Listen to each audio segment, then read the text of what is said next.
Hello, and welcome to Snyk Live. Happy Wednesday, or whatever day it may be for you in the world. Good morning, good afternoon, good evening. We have quite an interesting one for you today in this session on Snyk Live. We're going to be learning about NPM Dependency Confusion. If you're confused, just like me, hopefully by the end of this, well, definitely by the end of this, you will be less confused, because we're going to learn more from experts over at Snyk here that have done a lot of security research on a recent incident and blog post that's out on the Snyk blog, snyk.io/blog, where you can read more about the whole story behind it. But who better to have on the stream to learn more about that than the folks behind it, or at least some of the folks behind it. We're going to have Aviad and Kyle join us to talk more about NPM Dependency Confusion. Hey guys, how's it going? Hey Brian, happy to be here. Yeah, likewise. So really quick, if you don't mind, I think folks have seen, know of you, Kyle, on the stream before, but Aviad, how about a quick introduction, who you are, what do you do at Snyk, and so people can get to know you.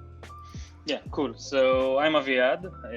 I'm working at Snyk for, 2.5 years, something like this. I'm a security researcher here, and I'm based in the TLV office. So, yep. And I'm one of the folks who found the package and packages basically in discussion today. So, yeah, hope I can shed some light on and stop the confusion or so. Yeah. So for me, I'm a developer. I'm familiar with NPM and using lots of dependencies there, but I don't necessarily get confused unless you mean sometimes I might pick the wrong NPM package. If that's what we're talking about here when we say NPM confusion, is that kind of accurate? Somewhat. So dependency confusion can occur in NPM, basically every other ecosystem or ecosystem package manager. When you basically what you just exampled with mistyping or basically a typo, there is an attack vector called typo squatting, which is it's a subcategory of a dependency confusion where you instead of Lodash for JavaScript, you write Lodash with double H or double S or whatever. And someone claims this package ahead of time, puts malicious codes in there, and then when you run it on your machine or wherever your CI, and then basically you are impacted. So you mentioned that that typo squatting is when a malicious actor will essentially create a package, trying to catch people that make those typos. So I'm typing npm install Lodash. I accidentally fat finger and add an extra H in there, and then somebody's created a package like that behaves just like Lodash, but then has some added nastiness in it to help try and take advantage of me as a victim of doing that, right? Yeah, they by that I mean the attackers or any adversary. They basically set traps ahead of time. Hope you or any other developer will stumble upon them, and you spread thousands, you need only one. So per organization, if for example you run a malicious code in a Snyk machine, one of our employees, one is enough usually to start spreading around the system, and it's an initial vector, basically an introductory vector usually for the whole system. But yeah, assuming you are impacted, then the whole organization can be in danger. Yeah, I like how you put it, that it's a trap, right? It's like it's a trap just waiting for somebody to... It's a trap with the meme and everything. Yeah, it's a trap. Yep. And we're doing our best to find those ahead of time as well. Nice. Okay, so that's good to know. But really quick, you had mentioned that typo squatting is just one subset of dependency confusion. What are some of the other subsets that might be out there to be aware of as developers?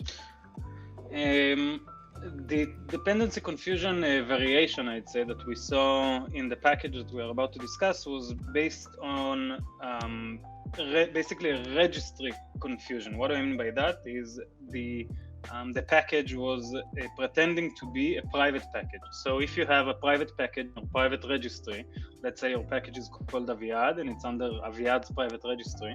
If my NPM client doesn't have the appropriate configuration files, usually in NPM RC files, then it will go by default to the NPM registry.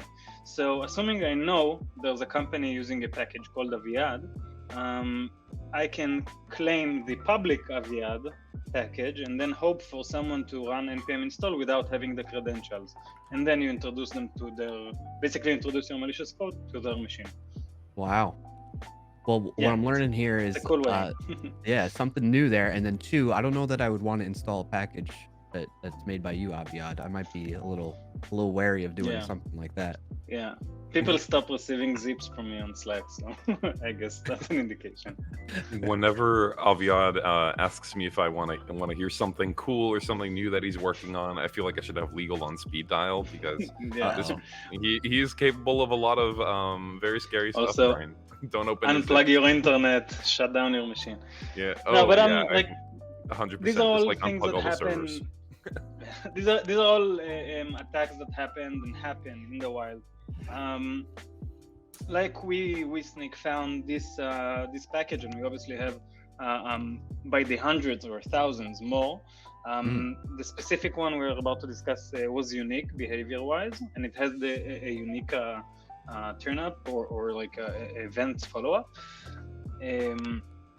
Other firms do it as well, and basically, specifically this package had such a different or special behavior that others found it as well at some point, or found relatives, quote unquote, of this same package. So yeah, this happens in the wild a lot, and integrity verification is important in this case. So Aviad, can you tell us a little bit about how you and the security researchers on our R&D team are sort of like flagging and identifying these packages? Not necessarily, the inner workings of that mechanism, but maybe like a high level explanation of like how you sort of pick up these targets and then like look more into them and then discover things like this.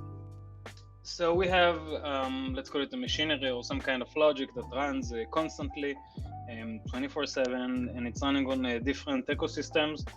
May it be PyPI, NPM, RubyGems, whatever, you name it. And we have a few heuristics that we came up with after we've analyzed plenty of attacks and problematic packages, quote unquote. So for example, for typo squatting, which is relatively easy to detect, so let's get back to the Lodash example. One of our heuristics is using something called Levenshtein distance, which basically calculates, quote unquote, the distance between two strings. So if, for example, I have the legitimate package Lodash, but Brian created the Lodash with like double H at the end, and he's trying to confuse the world. The Levenshtein distance in this case is 1. There is a differentiation of 1. If you would swap one letter, then it's going to be a difference of 1. And then whenever we see a package, we try to look via calculating the Levenshtein distance to see whether there's another similar package. This way we caught many packages.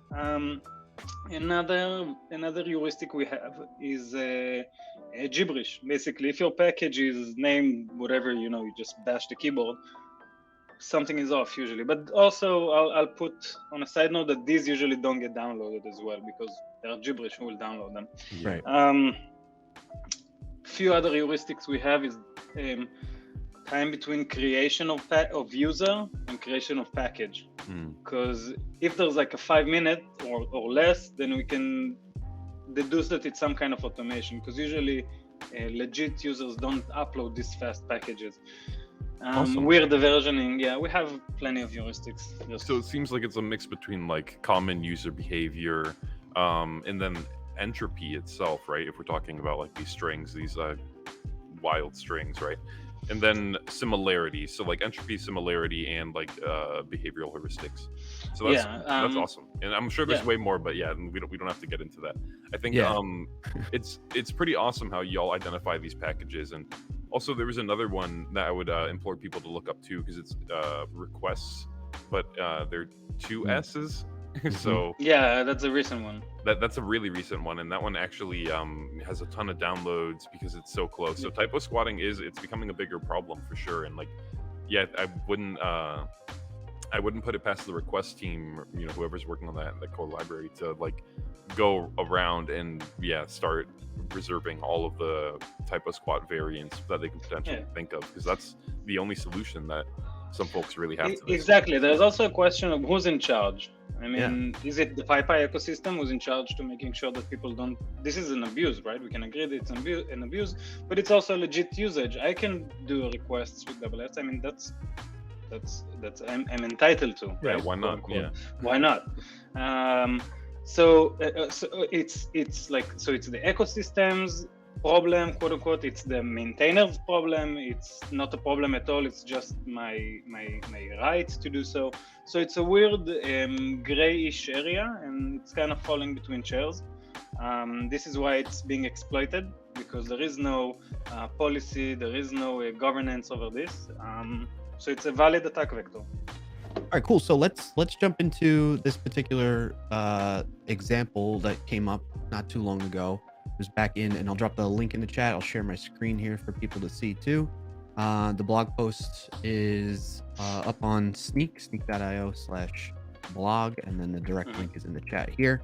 So this is one where you all found that basically what we've been talking about. Somebody created an intentional package to target a specific company, in this case like a private registry, right? And why don't you give us like a high level, like people could read the blog post, right? So what I want to get into today is very quickly a brief high level of like what happened, and then just talk about the process that you went through through this timeline, because I think there's a story behind this too, right? So there's a story behind it. I'll go very briefly with the story. So our tool, the scanning tool, alerted regarding a specific package. I got it to reverse, and like once I touched it, I saw it was obfuscated, which already like looks bad. And after deobfuscating it, we found another encrypted payload, and by this time we had all the alarms ringing. And after we've decrypted and deobfuscated the payload, we realized that it's basically a two-step malware. And by two-step malware, I mean there is the initial part, or the initial logic, that basically checks where it is running, where it's installed. And it had a very cool shtick where if it didn't find itself in the private registry, in parentheses, this is the second vector or variation we talked about, that it's looking for a similar private dependency. So it looked whether it can access a private registry or not, and if not, it would remove itself and like it's gone. That's it. But if it's like it detects properly that it's within the correct organization, it downloads the legit package from the private registry, unpacks it, deletes itself, and then deploys a C2 agent. And C2 agent is an acronym, I think that's the word, for basically a Trojan agent, which was communicating with a command and control, a CNC server, and was getting commands and actions and whatever. Wow. So this was the first research of this package, and afterwards, chronological, we tried basically to see what's the adversary. At this point, we didn't know it was by a red team company. So what we did was basically create some kind of a honeypot, intercept everything, and try to see what the malicious actor is doing within, because we wanted to verify whether this campaign, quote unquote, is active or not. We were able to intercept, and we did see some kind of file pooling and arbitrary command execution. So per our research, the answer was yes, someone is there. And we also did some fuzzing around a few parameters. We found that there are two more variations of this Trojan agent, one for browsers and one for Golang. Wow. And basically for the first step chronologically, this was it. That was it. We were done with the research. We wrote the blog and we published it, and that was it for the first part. So let's pause there for a second, because one thing I want to do is we want to make this stuff like, especially me coming from a developer background, they may not know a lot of the stuff that you are talking about. So please excuse if you feel like these are like, silly questions for someone of, of your background. But No silly questions. okay, cool. So when you say, you mentioned that there was some fuzzing going on that it would do, what exactly Yep. does that mean? How can you explain that to Um, silly developers like myself? so the fuzzing was done by us, just to Okay. make it clear, not by the adversary or the agent. Fuzzing, by definition, is the method of basically you want to fuzz, you want to try as many inputs, or random or by a word list, doesn't matter. So it's on an input field. It's somewhat similar to brute forcing, you can say, where you basically you have a list of 2 million passwords and you just try to access something. So fuzzing is similar in that way, that it will try a lot of inputs, but there are smarter fuzzers where they will have something called corpus, which is basically the seed of the fuzzing, which is an initial value that, with respect to the response or the reaction of the server or whatever, the corpus will get readopted or redesigned or get more corpuses with respect to what basically our tested unit is replying with. There are different parameters. Yeah, it's a whole domain, very cool. There is fuzzing for basically everything, and I really recommend reading about it more. Nice. And I think just to bring that back, maybe Brian, to some concepts that we've discussed here on the show, like fuzzing's really a black box testing technique, and you're using like semi-random data. Like Aviad was saying, like you sort of analyze the heuristics of the program and then you try to match it so that like it'll behave in a way that's conducive to getting better results, which means eventually achieving success, right? Hopefully faster than slower. So the smart fuzzers like Aviad's talking about are able to analyze, sort of like how programs respond to this semi-random data, and then, make the next decision in that tree kind of as to, what to attempt to do with the fuzzer next, right? What semi-random to put in this URL or this form or etc. to try to, achieve your ends. No, that makes a lot of sense. Yeah. And so I guess, does that, tying this back to some of the other again, I like how you put that, Kyle, tying it back to some of the other things we've learned on the channel here for developers to learn about developer security. We've talked about SAST, DAST, SCA. So would fuzzing fall under, I think, correct me if I'm wrong here, DAST, Dynamic Application Security Testing? Because yeah, if you had to categorize it in such a way, it would be like a manual, it's like semi-manual DAST thing. So like some DAST solutions are fully automated, some of them are more manual. Like, having Aviad pound on your door is basically like a manual DAST, like if you think of it that way. But Gotcha. yeah, it's like you have fully automated DAST solutions, and then you've got like pen tests, right? Which is like having an Aviad come in. So it's like kind of like it's a pen testing technique. So it could be used as a part of your SDLC as a black box testing sort of deal, like at the end of development, if you know what you're looking for and there are certain things that you want to make sure are not ever true conditions, then yeah, you could sort of like have that there, iterate on that fuzz, you put it in a fuzzer, and then have that as part of your software development lifecycle. So you're always sure that Aviad's fuzzing techniques won't pwn you, right, if you automate them and put them in your SDLC. Yeah, it sounded like you might have had something to add there.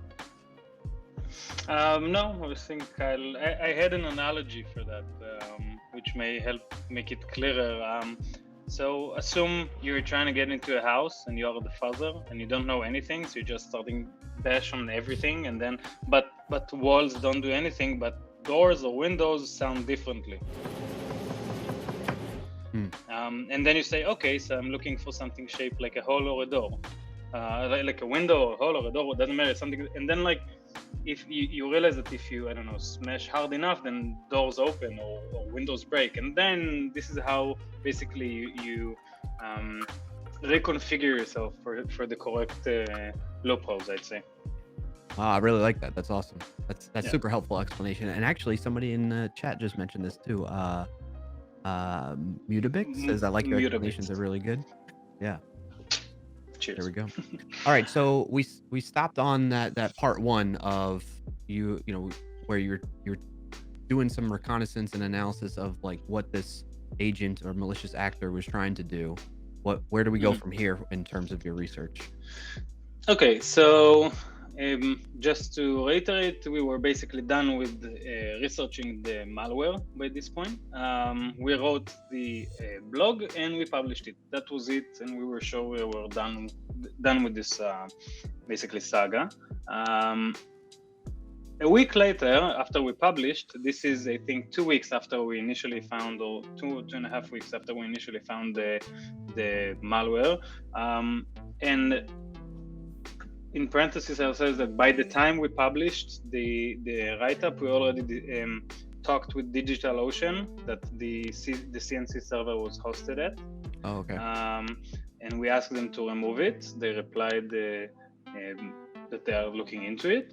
And we also talked with NPM and reported it, and they took down the package and 2 other dependency packages that were also malicious. They took down the package and the maintainer account. So by the time our write-up was out, there was nothing left, quote unquote, in the ecosystem. So coming back a week later, JFrog, and I don't remember the name of the other company, published 2 security blogs about, I'd say, cousins of this malware. They were basically able to detect, I think, 10-ish more packages. And they said that after analysis, they realized it's the same payload that was analyzed by us previously. The package was called the GXM-reference, whatever. I'll just refer to it as GXM. So they said everything that they found was similar payload-wise to the GXM package. Names were different, maintainer account were different, but the payload was the same. So this is like a question mark. Now, something that they also were able to correlate, while Snyk, we weren't able to correlate or to point at who's being targeted, because we had an idea and we were starting to look through LinkedIn to find the companies, but we didn't have like a proof. And JFrog came up with the understanding that the accounts that they found, one was called Bosch Node Modules and other German firms, and they were like, okay, like there's a line here, and they were able to connect the dots and say, okay, this is targeting German firms. So once they sent out this title, basically the whole, I'd say, German cybersecurity was already retweeting and like publishing, and it was in, I think, in the Hacker News or whatever. Like, oh wow, plenty of magazines just started retweeting that it was targeting German firms, and we were like, okay, this is like booming. And simultaneously, and this was very like funny chronologically, there's a firm called White something, called White Sex, or it came basically forward on Twitter and tagged us and said like, okay, thank you very much for your research. This was done. I'll read it. At Snyk, thanks for your excellent analysis at the link to our blog. And don't worry, the actor is one of our interns. Here we go again. Who was tasked to research dependency confusion as part of our continuous attack simulation for our clients. This, by the way, confirms JFrog's theory regarding who was targeted. And they also said that they're trying to clarify, they were trying to mimic realistic threat actors, looking for dedicated, like for specific packages, and this was as a dedicated effort for their clients. So this was like, okay, like there's a shift in the sense here. This is no longer a malicious actor, even though behavioral wise it was a malicious actor up until this tweet. They came forward and said that it was them. So basically this sealed the whole research bit. It was a bit honest. Being honest, I'd say that from the researcher point of view, it was a bit I don't know how to say that. It wasn't as fun, to catch. Basically, we caught like this is a friendly fire catch, and it's always more fun to catch an actual thing, even though it is an actual thing, but it's a friendly fire. Yeah.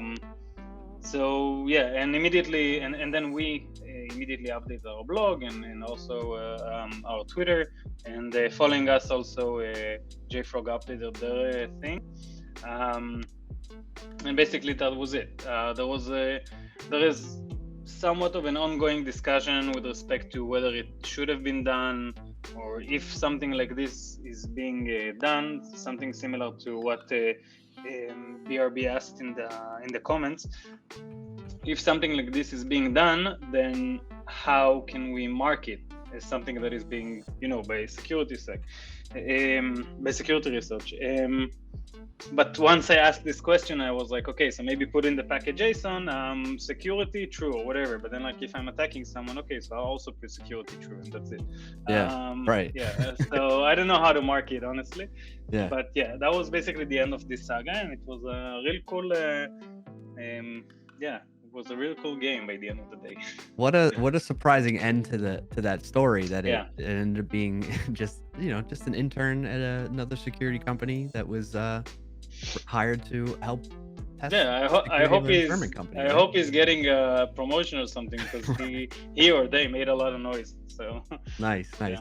Well, so I can totally understand, and I hear you. From your position, you want to catch bad people that are in the act of doing things, and I totally understand that. But from my perspective as a developer, like, I remember when I saw some things. I saw the blog post go out. It was over the weekend, and I had some time, and I saw it, and I was like, oh, this is interesting. And I read through the article very, very deeply, and it was extremely educational for me. And like, I learned so many new things from it, that it helps me understand more about this space because of the research that you did. So, like, as much as it's a bummer that you didn't catch somebody actually, like an actual bad person that's trying to do something malicious here, it's extremely valuable and helpful for folks like myself to learn more about this type of thing and understand. And it's kind of a funny story. It's a great story to tell, to learn from as well.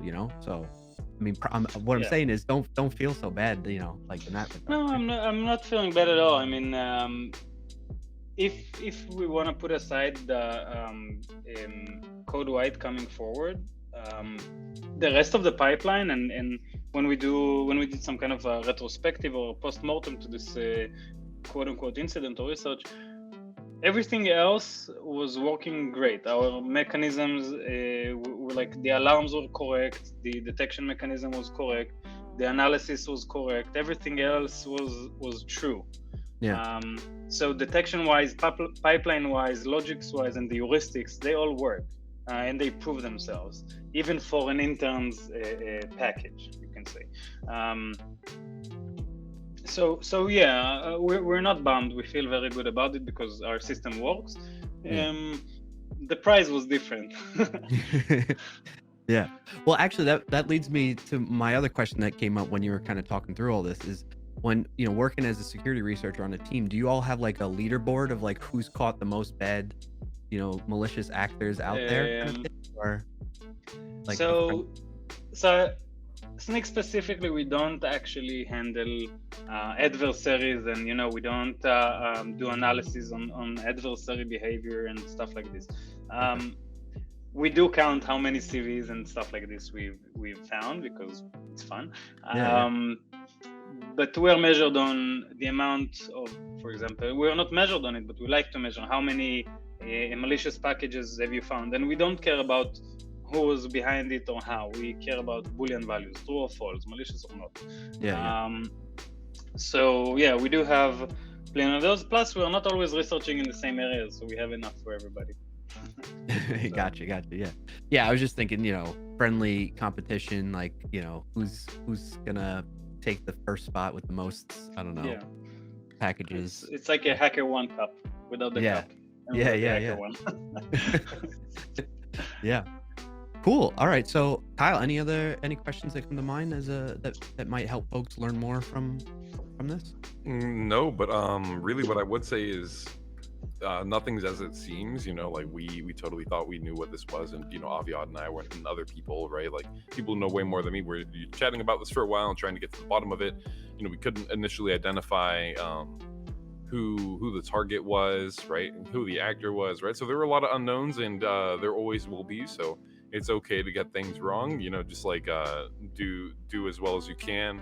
And then, when people engage you in good faith and they're like, well, actually, right, and they have something to add, or, and it's like not in a terrible way, right? Like, be open to that, and, there's some people in the security community who, unfortunately, I'm not going to say his name, but there are people in the security community where if you question their work, Aviad's laughing because he knows who I'm talking about. If you question their work at all, they just like blow up, and that's not healthy for anyone involved. So be open to feedback, be open to criticism, and do as well as you can, and engage with those who act in good faith, and those are the people who actually want to help you. So yeah, a great job, Aviad, and everybody involved. As always, lots of cool stuff coming out of this team. We're gonna have way more episodes with them on, and I'm really looking forward to it because I've seen all the cool stuff they're doing behind the scenes. I've seen how this stuff sort of plays out. So lots of awesome, high quality stuff happening on the R&D teams. Super exciting. I agree. I want to start. I want to start getting involved in some of that to understand it a bit better too, because that'll help me as a developer to know what. Like I always say this, that I was in a past company, like our security team was very hesitant and like resistant to educating developers on these types of things in general, because they were worried. I think some of the reservations there are that, well, maybe these our developers are going to use this against us, but the reality is, like, how can you expect somebody to defend against something that they don't know anything about or what to expect, right? Exactly. So you have to educate the developers, so because if you just say, hey, you need to stop, I don't know, let's say cross-site scripting, well, if they don't know, maybe they learn and read like what cross-site scripting is, but if they've not seen or experienced like somebody trying to attack through that vector, then they're not going to really understand how this solution works to stop such a thing, right? And I think it's important. So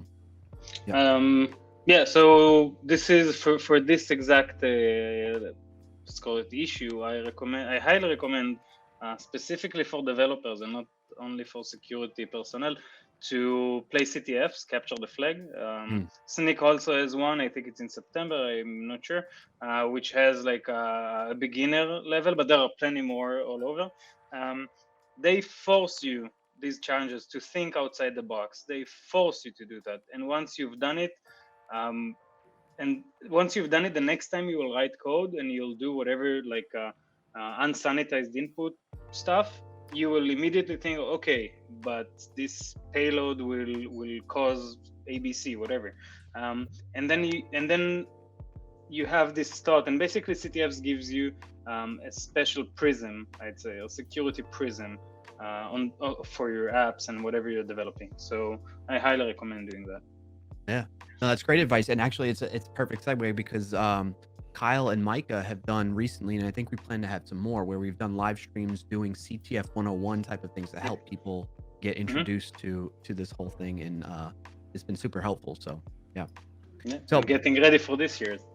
Nice. So I'm not going to let you go anywhere just yet, because we haven't talked about this really. So we learned about this potential security issue to be looking out for as developers, regardless of whether it's, even though today this specific story is about NPM, it could be any ecosystem.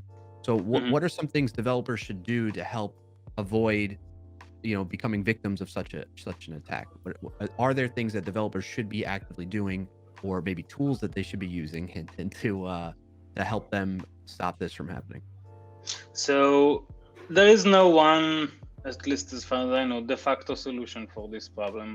Whenever you think you've sealed something, and this is always with security, someone will come from the side and show you a new path you haven't thought about. There are methods, just on top of my head. If you want to verify that you have the npm rc file before you actually install stuff, then maybe on your pre-install in npm specifically, you have a pre-install hook that you can add a small script to test whether your npm rc is correct or not. And if it's not, then bail. This is a very easy check that will quote unquote kill such attacks of registry based or private packages based attack, dependency confusion attack. There is a integrity check, for example. You can hash your packages. There are plenty of non-official solution, I'd say, and it's per usage. I can't give the full answer for everybody. It will be incorrect. So every company, I'd say, or basically group of or a project for itself should look at the project, try to do some kind of risk assessment, see where the problematic pitfalls are, and create the correct solution for them. Excellent. Yeah, that makes a lot of sense. That's always the answer when it comes to development, right? Is it depends. It depends, yeah. I mean, if you're using, I don't know, Vue for your front end and Java for your back end, whatever, but it's all in the same monorepo, the solution will be different from, split repo Yarn projects, whatever. So everybody should have their own relevant solutions. Yeah, excellent. I think that fulfills all the questions that came to mind from my end. Kyle, you too? Yeah, I think, just to talk about, why I think Snyk particularly is a good way to learn about security. My first time ever using Snyk was at a CTF, bug bounty style CTF competition, where they had all these sort of pie in the sky objectives, do this, overwrite the firmware on that. I can't talk too much about it because it was a government military thing. Oh. But yeah, they were checking passports at the door. So Wow. and all the armed guards and everything. Yeah, but it was a maritime CTF with the Navy and HackerOne and all this stuff, and you can find whatever information they've allowed to be public about it online. But that was the first time I used Snyk, and actually I was using it to find, after I'd fingerprinted versions of software that they were using, I was using it to find the vulnerabilities in the software, because it back then, I don't know, it was unreasonably hard to find out the vulnerabilities in a given version of software. It was just really, really hard. So I was looking around, and then I finally stumbled upon Snyk, and I must have been looking for 30 minutes at that point. But yeah, I basically was able to figure out fingerprint the version numbers, and then by that, I was able to get the sort of manifest for these open source packages, what's bundled into this open source operating system, for a 3D printer, what's bundled into this Python package, what's that dependency chain look like. Mhm. So I basically was able to sweep a whole objective track. There is one track that was centered around 3D printers, so I was able to do every single objective they had with 3D printers, and most of it was because I was able to exploit vulnerabilities after I'd figured out what vulnerabilities were present. I sort of knew which tree to bark up, so to speak. So yeah, it was pretty cool, and I made my whole rent in a weekend, and I was Nice. the happiest. Yeah, oh man, it was euphoria, right? I had no idea that there was a cache attached to it. Somebody was like, come to the CTF event, you'll love it. And yeah, I started using Snyk, and we were actually able to clean out the whole board. It was awesome. It was really cool. That's awesome to hear. Wow. Yeah. Cool. Well, all right. On that note, thank you, Aviad, for joining us and giving us a little bit more insight into the story behind this recent research that you and the team have done. Thank you to you and the team for the awesome research that you do in general, and you continue to do. It's super helpful and valuable, especially to myself. I speak for my own behalf, but I imagine that I'm not the only one that feels this way. So thank you all. Oh, very welcome. Well, thanks everybody for tuning in. We appreciate you being here. If you want to tune in, you want to check out some of the future streams that are upcoming on the channel, either on Twitch, there's a calendar below. On YouTube, it'll pop up if you're subscribed there. Be sure to follow and subscribe on either platform that you're on. And if you want to get in touch and learn more together, we have a Discord server that you can join. The link to that is right there on Twitch, and let me paste it here for YouTube as well. Here you go, devseccon.io/Discord community. Join up over there. You can participate in the discussions that we got going on there. We do the CTF channel that helps with all that too. And level up your security skills as a developer over there, and learn about more things that are upcoming here at Snyk.